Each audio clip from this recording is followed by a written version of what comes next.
As Donald Trump prepares to enter the White House for his new presidential term, a critical question arises. How can Kiev secure continued U.S. support under his administration? With Trump's firm stance on ending the war swiftly and halting U.S. financial and military aid, Ukraine faces a new, uncertain reality. Ladies and gentlemen, this is Think Tank.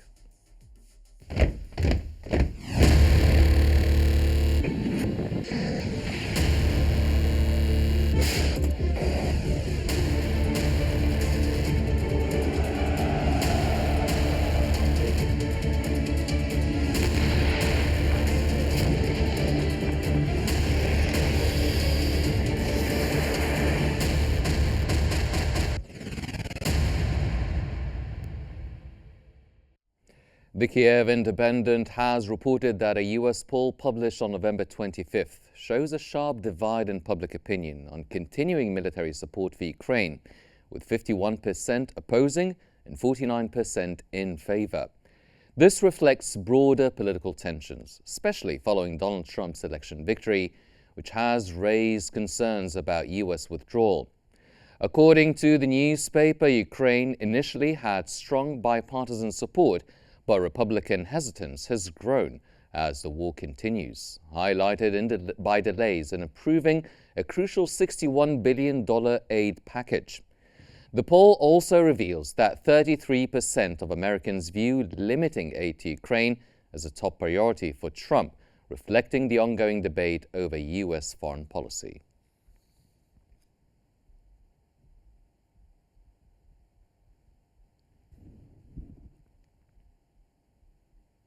And for more analysis, we are joined by Dr. Sergei Markov, a former advisor to President Vladimir Putin from Moscow, and Dr. Ivan Us, a consultant at the Ukrainian National Institute from Kiev. Gentlemen, welcome to Q News. First off, I will ask you, Mr. Us, now how can Ukraine effectively lobby for continued support in the U.S., given that 51% of Americans actually oppose the military aid for Ukraine, according to the U.S. media polls? Masal Herem in Kyiv, my greetings to studio guests and all audience. Of course, we understand that with Trump administration, it will be new epoch. But whether it means that aid to Ukraine will stop, I'm not sure. You know, Ukraine prepared a plan of victory, and two chapters of this victory agenda was written by persons close to Donald Trump, namely Boris Johnson, former Prime Minister of the United Kingdom, and the Senator Lindsey Graham, senator from Republican Party. Actually, as for Boris Johnson, he proposed the idea that Ukrainian soldiers can substitute US soldiers in Europe. As for Lindsey Graham, he proposed the idea that United States of America should be more engaged in the process of searching several important things in Ukrainian soil. I mean, first of all, sources for titanium that need for U.S. industries, and that can compensate support of Ukraine. That's why I think that President Trump and his administration, future administration, still don't know what to do. That's why talks are still going on. Mm-hmm. And Ukraine, of course, searching ways to people who are close to Trump and who confirmed his opinion to not to stop support to Ukraine, but even increased the volume of that support. Thank you very much. Yes. Well, Dr. Markov, then how do you assess Russia's recent strategy as it faces NATO's increasing involvement in Ukraine's defense?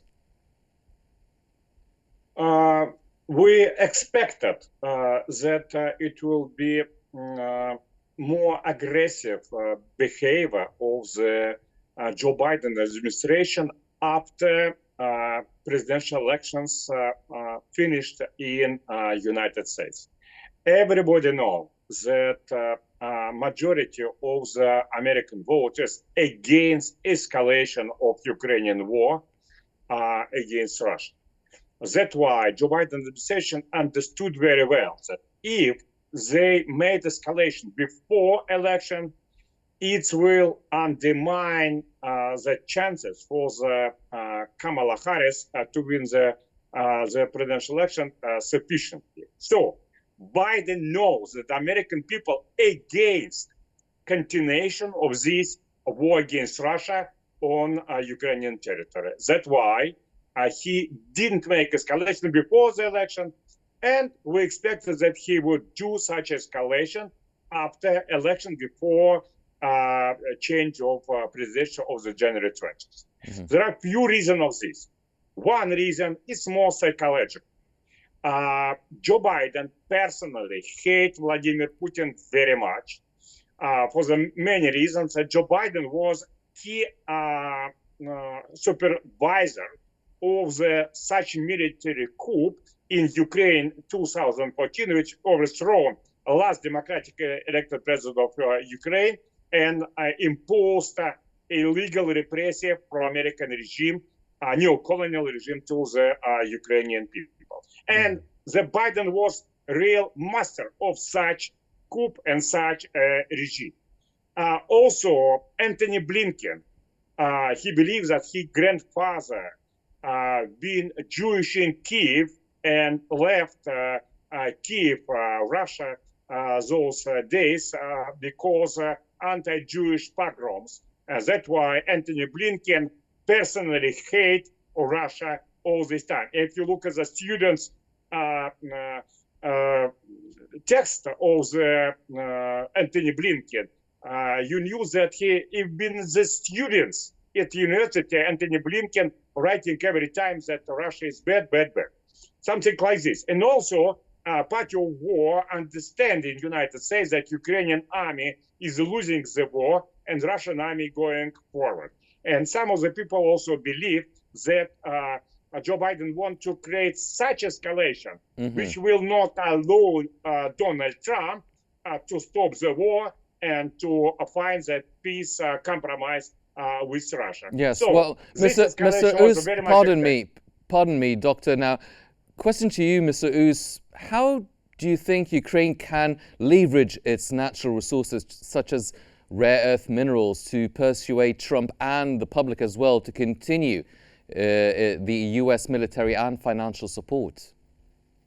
Because Ukraine search ways to, as I said, Trump, and start to explain to Trump administration that that support to Ukraine could be interesting to you, as actually military support to Ukraine, first of all, interesting to the military companies of the United States of America. According to Nobel Prize winner in economy, Joseph Stiglitz, 90% of whole support that the United States of America give to Ukraine actually goes to different U.S. military production companies who produce weapons, who create jobs, places for their people, who help to U.S. economy. And that's first of all help to U.S. economy and then help to Ukraine. And that's why Ukraine explained to U.S. that supporting of Ukraine, it's not only support of Ukraine as a country. First of all, it's supporting of the military industry of the United States of America. And that's a bonus that could be used. Yeah. Dr. Ouz, I apologize for interrupting you right now, but ladies and gentlemen, we are going to a live transmission of the UN Security Council session that is being held right now.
The The reports talk about a number of mega corrupt officials who are claiming that Russian strikes on these facilities means that war writes everything off.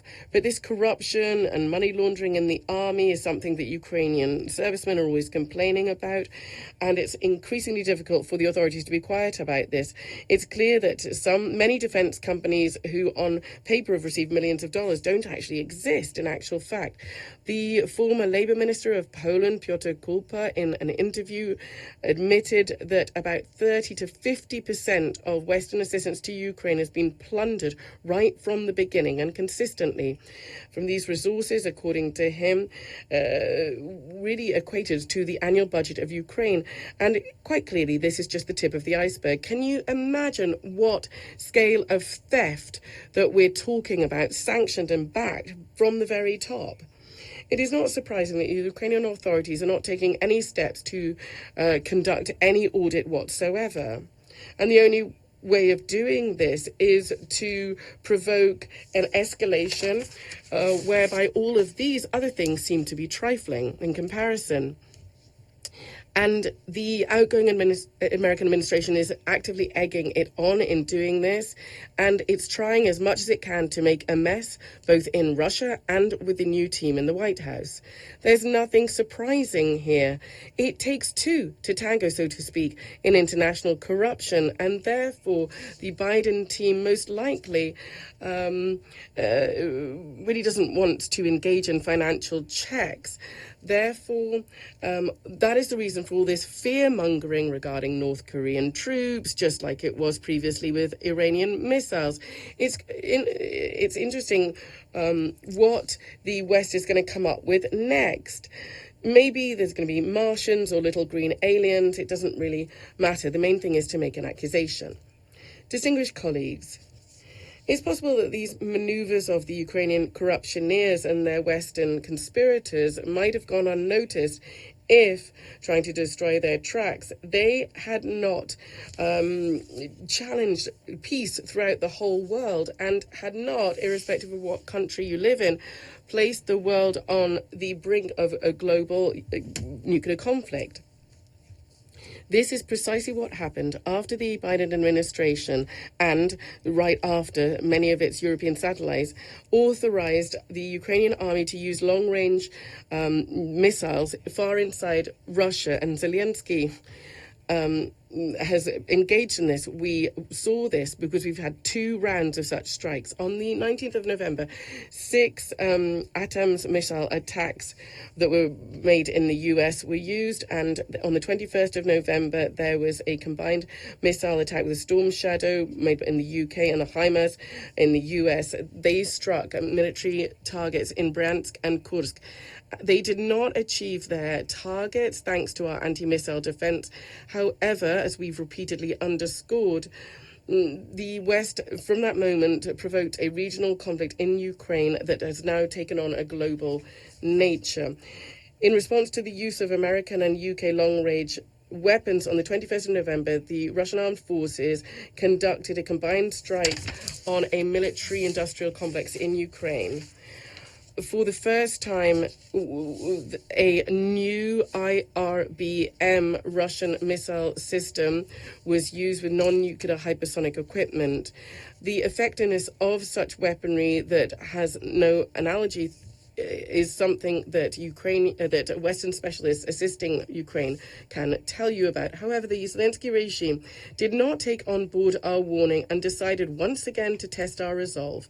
Yesterday, on the 25th of November, the Russian Defense Ministry said that over the past 3 days, the Ukrainian army struck using Western missiles Kursk region and used 12 ATACMS missiles, and most of them exploded. However, there was not any major casualties. What else can we say? Well, let's just wait and see.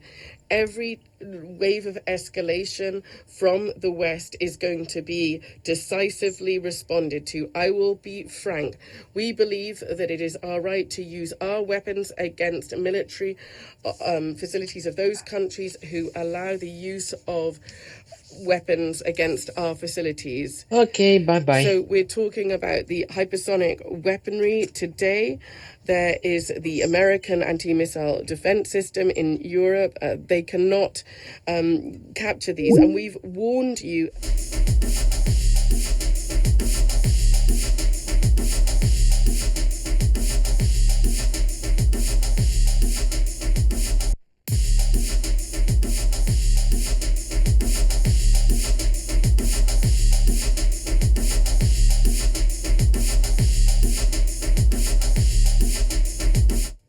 So is that your deliberate decision? Well, then it is completely shocking. Distinguished colleagues, in our opinion, this deliberate escalation from the US and its allies is something that we should be discussing today in the Security Council, because the global conflict that they are likely to provoke with today's weaponry is not going to spare anyone. The representative of the Kyiv regime, of course, is not going to say anything about this, because all Ukrainian diplomacy wants to do right now is save the skin of Zelensky and its clique.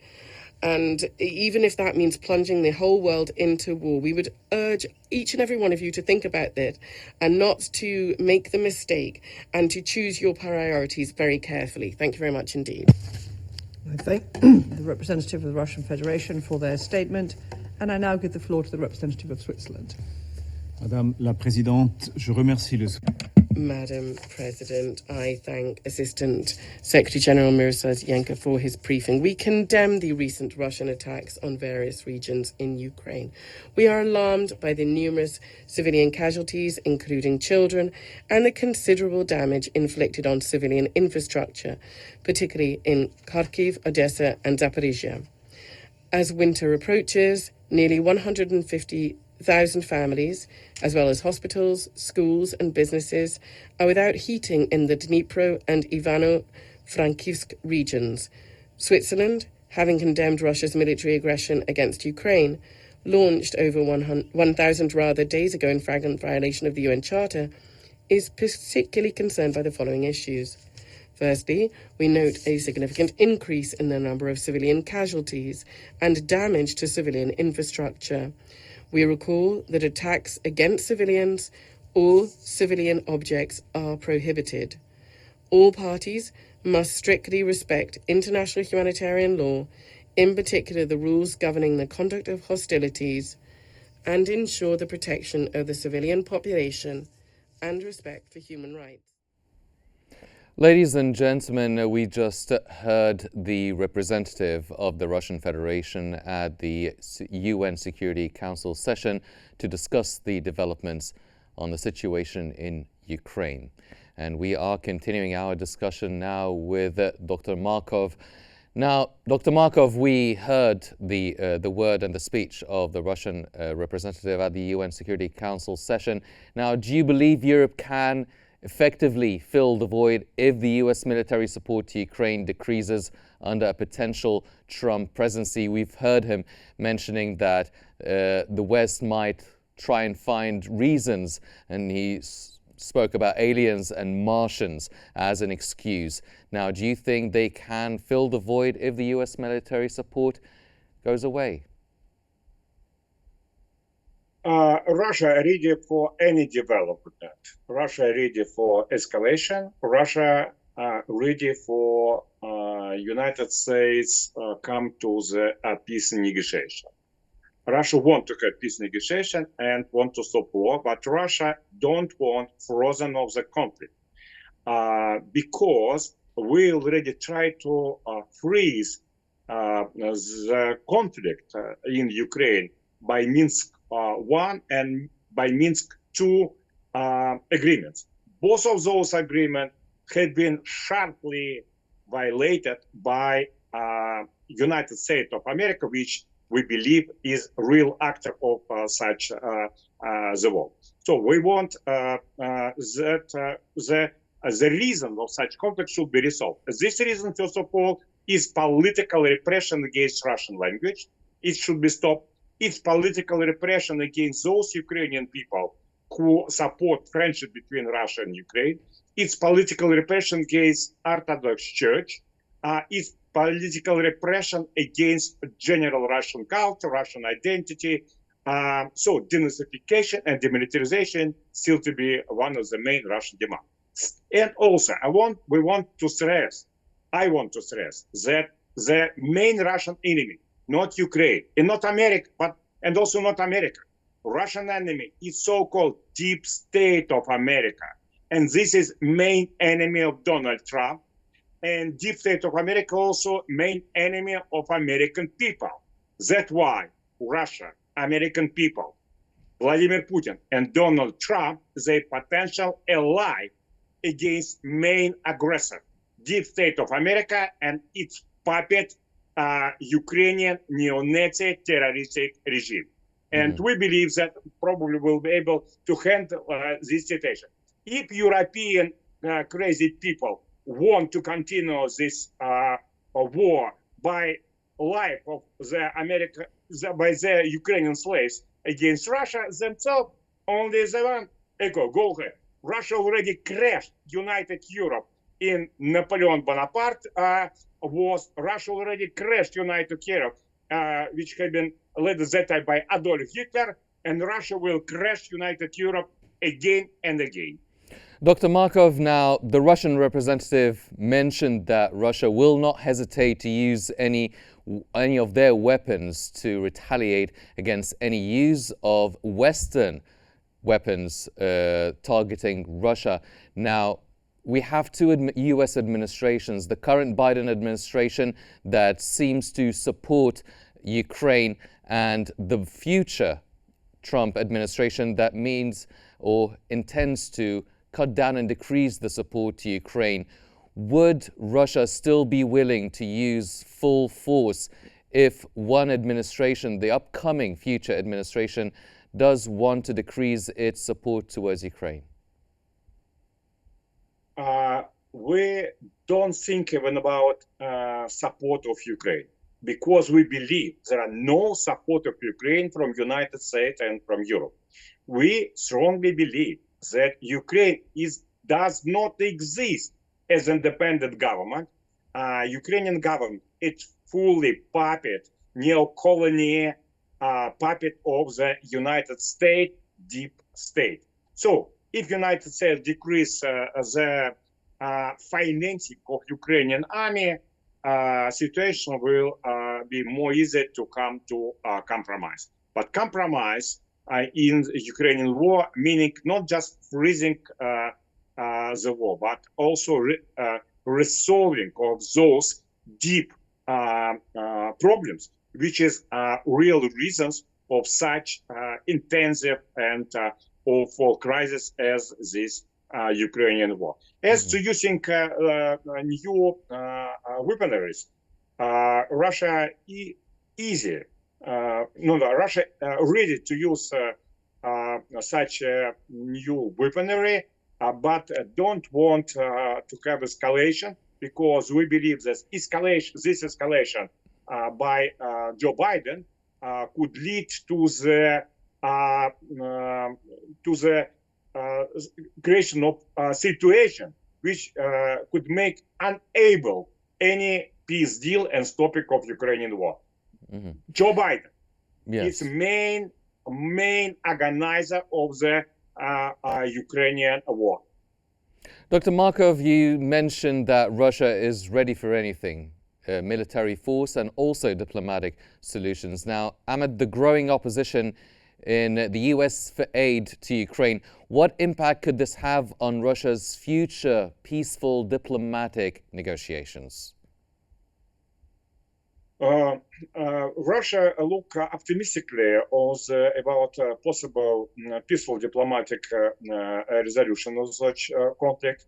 But at the same time, of course, we remember that in his previous first term of presidency, Donald Trump also wanted to improve relationship with Russia.